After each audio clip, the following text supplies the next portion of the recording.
Hey guys, DB right here, and today we are continuing with What If Fasha Had a Child Part 2. And, well, from the last part, we got to see Fasha actually develop a romantic interest in Spini.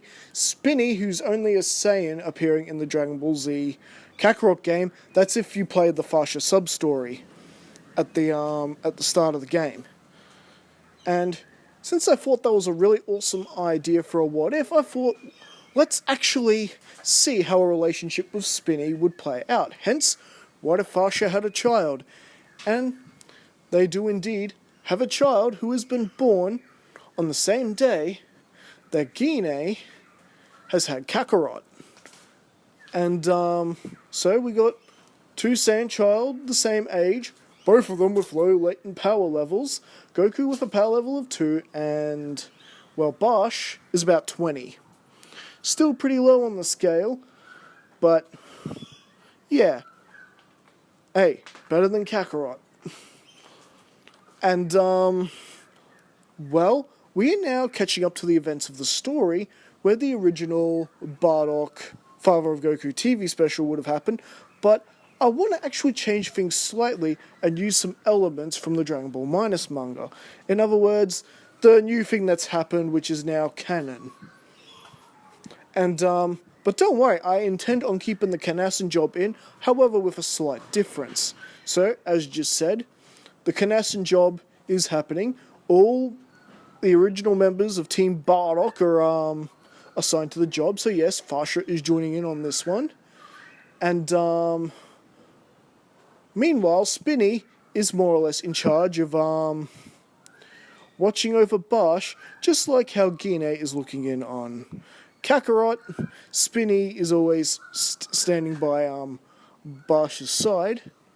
And, as it turns out, the two Saiyan families have become really good friends. I mean, after all, it's thanks to Bardock that Fasha and Spini got to have a relationship. And, well, it took a little bit of time, but Fasha was able to get used to Gine's company, so they at least started to develop a friendship and at least let go of the differences, the past, and all that. Something about Fasha trying to kill Gine once or something. Water under the bridge. Forgotten. And well, so meanwhile, during the kanassa job, the job pretty much goes pretty much like it does in the original. A nice grade 8 rampaging, wrecking the city, destroying everything. However, Tulo doesn't burst out of the rubble and give Bardock the future punch this time around. Oh, no. Tulo is actually killed during the grade 8 rampage this time around, so the entire invasion is a huge success.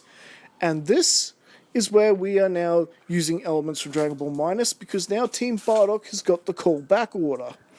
All Saiyans must return home, and an extraction ship has already showed up to take them all home.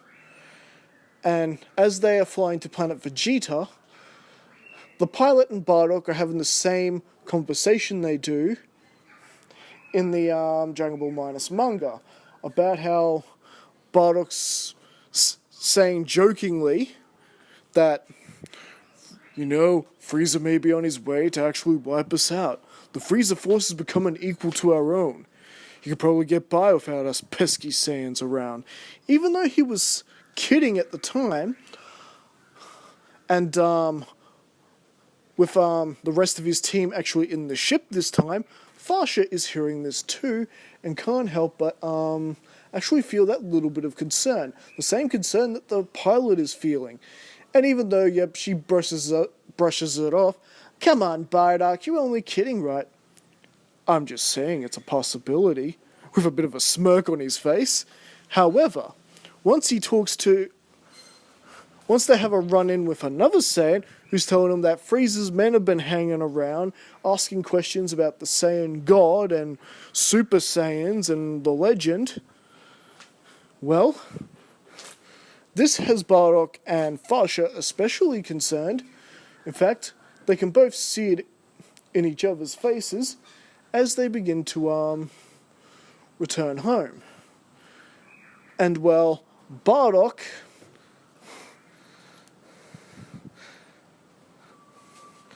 finds Gine, and the two of them have their conversation, much like in the original story. And, well, this is where Bardock says, I'm going to steal a pod for Kakarot. What? Why would we send away our own child? Because Frieza's going to blow up the planet. What makes you so sure? And that whole conversation goes like it originally does, and later that night, yes, Bardock does indeed steal a Saiyan pod. However,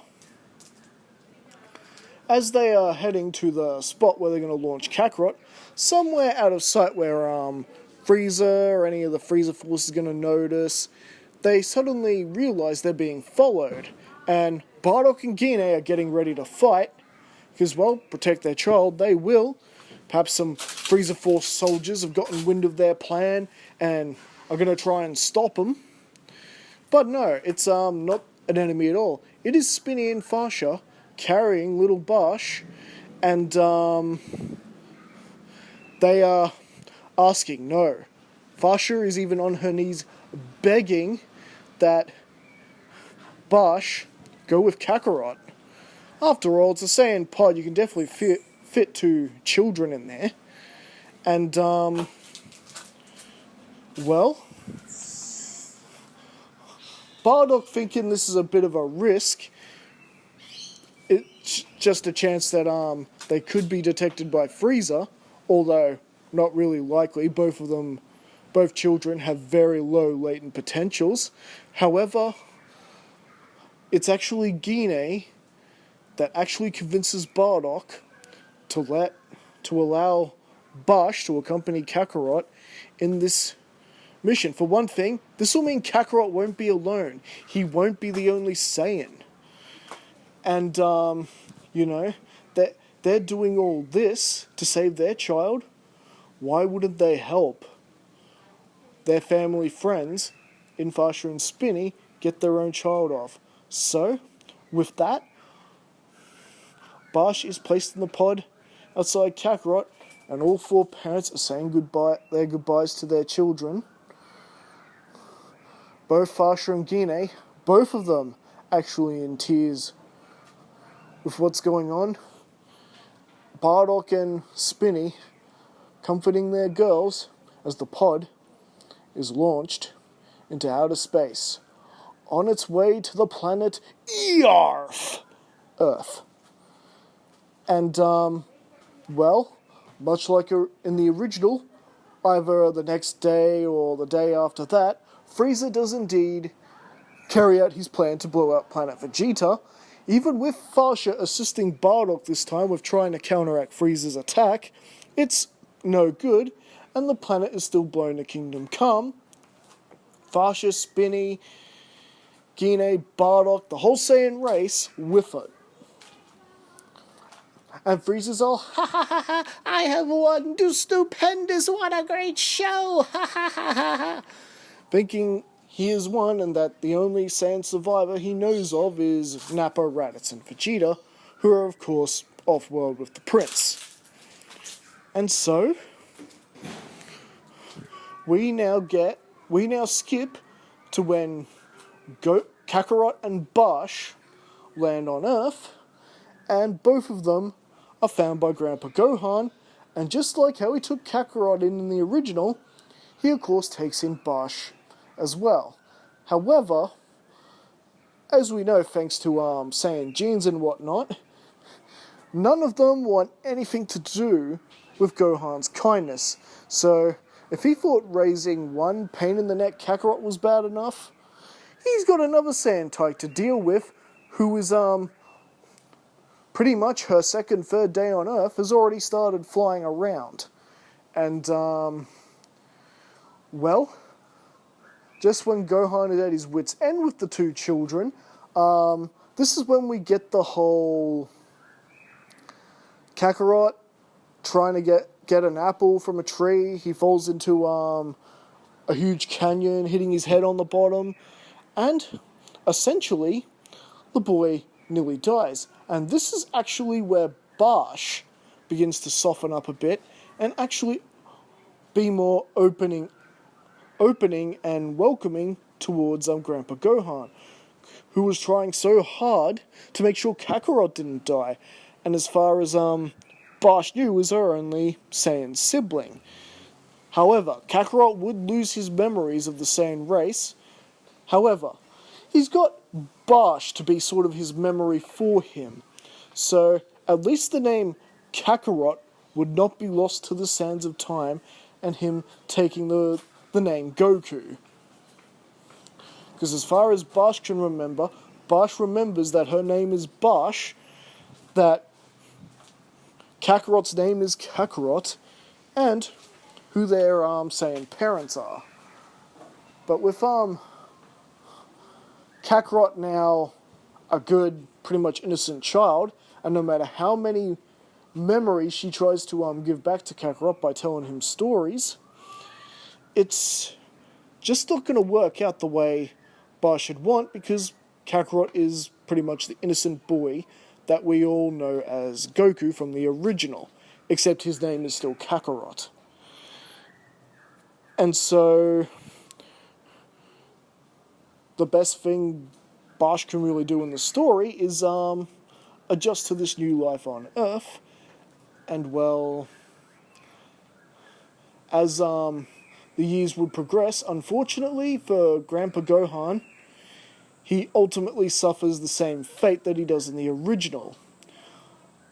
Except times two, because Barsh looks at the full moon too, and Grandpa Gohan, ends up killed during their Grade 8 rampage.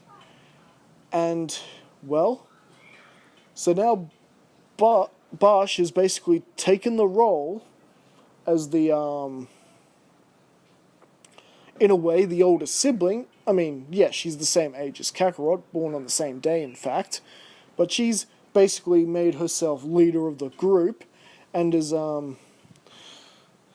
leader of the two of them, and has basically in charge of providing, make sure they both survive. And this would go on until one fateful day where Bulma would come crashing her car into their lives. And that is where we're going to be leaving things for right now. So what do you guys think? Did you enjoy this part of the story? How are things going to go with an additional Saiyan on board? All this and more next time as we continue with What If Fasha Had a Child, Part 3.